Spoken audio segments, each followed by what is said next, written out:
belajar Pancasila, beriman dan bertakwa pada Tuhan yang Esa dan berakhlak mulia. Shalom. Shalom. Semangat shalom. Shalom. Apa kabar hari ini? Luar biasa. Allah dahsyat. Yes, yes, yes. Nah, kita bersyukur kepada Tuhan hari ini kita boleh kembali belajar. Tetapi kita nggak belajar seperti pelajaran agama. Kita akan masuk kepada kurikuler atau disebut P5, proyek penguatan profil pelajar Pancasila. Sebelum kita memulai proyek kita, pembelajaran kita mau bernyanyi dulu berdua. Kita serahkan semuanya ke dalam tangan Tuhan. Saya bukan Dalam nama Yesus saya amin. Amin. Ya. Terima kasih buat Talita. Nah, hari ini sebelum kita masuk ke pengenalan apa itu P5 dan bagaimana tema yang teacher akan sampaikan, kita masuk dulu kepada ice breaking. Semua tahu lagu P5? Tahu tidak? Kita akan nyanyi dan kita akan belajar tepuk P5. Oke? Oke, Iya.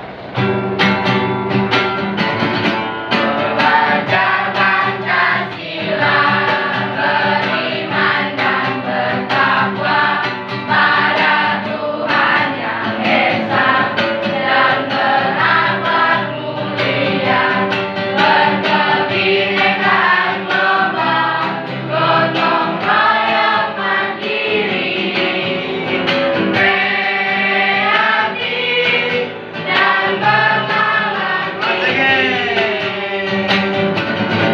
belajar Pancasila, beriman dan bertakwa pada Tuhan yang Esa dan berakhlak mulia, berkebinekaan global, gotong royong mandiri, kreatif dan bernalar mimpi. Tepuk P5. Proyek penguatan profil pelajar Pancasila. Baik, tadi kita sudah belajar dan sudah mengenal sedikit P5 melalui ice breaking dan tepuk P5 tadi, yaitu proyek penguatan profil pelajar Pancasila. Nah, hari ini kita akan belajar salah satu pengenalan, yaitu dalam tema P5 kita ambil kearifan lokal dengan topik mengenal budaya Melayu di Kepulauan Riau, provinsi kita, Kepulauan Riau. Nah, sebelumnya kita akan melihat dulu apa itu kearifan lokal sesuai dengan tema. Kita kenal dulu kearifan lokal. Semua perhatikan video yang teacher akan tayangkan. Perhatikan. Halo teman-teman semua, selamat datang di video pembelajaran. Pada video kali ini akan membahas tentang kearifan lokal. Sebenarnya apa itu kearifan lokal? Kearifan lokal dibagi menjadi dua kata, yaitu lokal yang artinya lokal atau setempat dan wisdom yang artinya kearifan. Jadi local wisdom dapat dipahami sebagai gagasan-gagasan setempat masyarakat lokal yang bersifat bijaksana, penuh kearifan, bernilai baik yang tertanam dan diikuti oleh anggota masyarakatnya. Kearifan lokal juga merupakan hasil dari proses adaptasi turun-menurun dalam periode waktu yang sangat lama terhadap suatu lingkungan alam tempat mereka tinggal. Kearifan lokal menjadi tata nilai kehidupan yang diwarisi antar generasi. Kearifan lokal juga dapat berbentuk lisan dan tulisan. Karakteristik kearifan lokal yang pertama, memasukkan nilai-nilai yang mengajari mengenai etika dan nilai moral. Yang kedua, mengajarkan masyarakat untuk mencintai alam dan tidak merusak alam. Yang ketiga, berasal dari anggota-anggota tua masyarakat atau biasa disebut dengan sesepuh. Bentuk kearifan lokal di Indonesia dibagi menjadi dua, yaitu berwujud nyata atau tangible dan tidak berwujud nyata atau intangible. Bentuk berwujud nyata atau tangible meliputi beberapa aspek berikut. Yang pertama, tekstual. yaitu sistem nilai, tata cara, dan aturan yang dituangkan dalam bentuk catatan tertulis. Contohnya kitab tradisional dari Jawa yaitu primbon dan naskah-naskah pada lembaran daun lontar. Yang kedua, benda cagar budaya atau tradisional berupa karya seni, contohnya patung Diponegoro, senjata tradisional dari Aceh, alat musik angklung, dan tekstil. Yang ketiga, bangunan atau arsitektur. Hal ini dapat terlihat dari bentuk, ornamen, tata letak, dan interior. Contohnya rumah pendopo dari Jawa dan rumah gadang dari Minangkabau. Bentuk tidak berwujud nyata atau intangible, yaitu petuah yang disampaikan secara verbal dan seni suara berupa nyanyian pantun dan cerita yang syarat nilai-nilai ajaran tradisional. Contohnya petuah dari masyarakat Jawa Tengah yaitu alon-alon asal kelakon. Fungsi kearifan lokal bagi masyarakat Indonesia yang pertama sebagai konservasi dan pelestarian sumber daya alam, kedua sebagai pengembangan sumber daya manusia, yang ketiga sebagai pengembangan kebudayaan dan ilmu pengetahuan, keempat sebagai petuah, kepercayaan, sastra, dan pantangan. Yang kelima, bermakna sosial, misalnya upacara kerabat serta upacara daur pertanian. Yang keenam, bermakna etika dan moral yang berwujud dalam upacara ngaben dan penyucian roh leluhur. Yang ketujuh, bermakna politik, misalnya dalam upacara ngangkuk merana. Sekian dari video kali ini, semoga bermanfaat bagi teman-teman semua. Terima kasih telah menonton dan sampai jumpa lagi. Ya, tadi kita sudah melihat tayangan video menjelaskan tentang kearifan lokal. Kearifan lokal di Kepulauan Riau itu ada. Ya, kita perhatikan di sini provinsi sebenarnya provinsi Kepulauan Riau adalah Tanjung Pinang. Tanjung Pinang itu ada tempat disebut dengan tempat Melayu. Ya, nah, perhatikan di sini. Kalau kita berbicara tentang kearifan lokal, dia akan berbicara tentang berbagai jenis. Apa saja kearifan lokal itu? Seperti pakaian. Ini pakaian, coba berdiri dulu. Ya, tunjukin. Nah, ini adalah pakaian Melayu. Jadi, karena kita di tanah Melayu, di tanah Kepulauan Riau, sekolah wajib menggunakan pakaian Melayu. Nah, ini pakaiannya. Ada kesenian, ada tariannya, ada upacara adat, ada alat musiknya, ada makanan tradisional, ada juga lagu daerah, ada tokoh-tokoh sejarah dan permainan rakyat yang berhubungan dengan kearifan lokal tentang budaya Melayu. Hari ini kita akan sedikit belajar budaya Melayu dari pakaian. Karena pakaian itu bukan cuma baju, bukan cuma sepatu, tapi ada topi khusus untuk Melayu yang dipakai oleh laki-laki yang disebut tanjak. Apa? Tanjak. Ini bentuk tanjaknya. Nah, nanti kita akan membuat proyek ini, yaitu membuat tanjak. Ya, jadi kita nanti bisa gunakan, bisa kita gelar, dan kita bisa presentasikan lewat aksi kita. Jadi itu aja untuk pengenalan di awal. Jadi kita akan belajar tentang kearifan lokal ini. Ya, ini dia pakaian adat Melayu, ada sarung, ada pakaian seperti ini, dan ada juga tanjak. Ini satu keluarga menggunakan pakaian Melayu, dan yang kita akan buat adalah ini tanjak.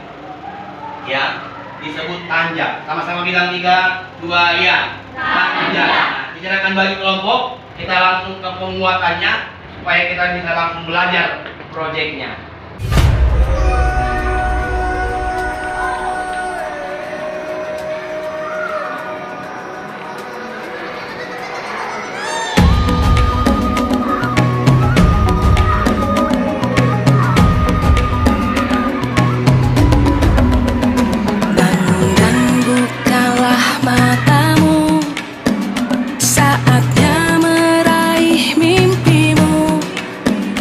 Arahkan pandangan ke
proyeknya itu tanjak bentuk topi. Saya mau tanya dulu, dalam kontekstualisasi ini biasanya digunakan untuk apa? Bahkan fungsinya untuk apa, saudara? Jadi biasanya digunakan untuk membuat juga bisa sebagai kewibawaan laki-laki Palembang. Jadi fungsinya ini apa, saudara? Ini fungsinya sebagai simbol kewibawaan para Melayu supaya mereka nampak ya apa kita lihat wibawa. Pakaian untuk laki-laki terdiri dari beberapa bagian. Di bagian bawah ada celana panjang yang warnanya polos. Lalu di bagian tengah ada baju berlengan panjang yang modelnya longgar. Warna bajunya sama dengan warna celana yang dipakai. Pakaian adat ini juga akan dilengkapi dengan kain tenun yang bermotif khas budaya Melayu. Oh iya, laki-laki yang belum menikah memakai kain sampai di atas lutut. Sedangkan laki-laki yang sudah menikah memakai kain sampai ke bawah lutut. Kemudian di bagian atas ada penutup kepala yang disebut tanjak. Penutup kepala ini terbuat dari kain songket yang diikat membentuk peci. Sekarang kita mengenal pakaian yang digunakan perempuan yuk. Sama seperti pakaian laki-laki, pakaian perempuan juga terdiri dari beberapa bagian. Di bagian bawah ada kain songket yang dipakai sampai mata kaki. Lalu di bagian tengah ada baju kebaya dan panjangnya sampai ke lutut. Biasanya baju kebaya ini dilengkapi dengan selendang yang dipakai di bahu. Kemudian di bagian atas perempuan akan memakai hiasan kepala bernama sunting yang diikatkan ke rambut. Nah, ini dia pakaian adat Kepulauan Riau. Selain itu, Kepulauan Riau juga punya budaya lain yang menjadi ciri khas loh. Rumah adat Kepulauan Riau bernama Rumah Belabubung atau Rumah Rabung. Rumah adat ini bentuknya hampir sama dengan rumah panggung.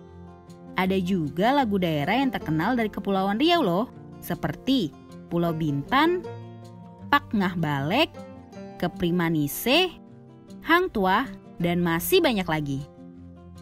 Menarik kan kids? Ternyata ada banyak kebudayaan yang bisa kita pelajari dari Provinsi Kepulauan Riau.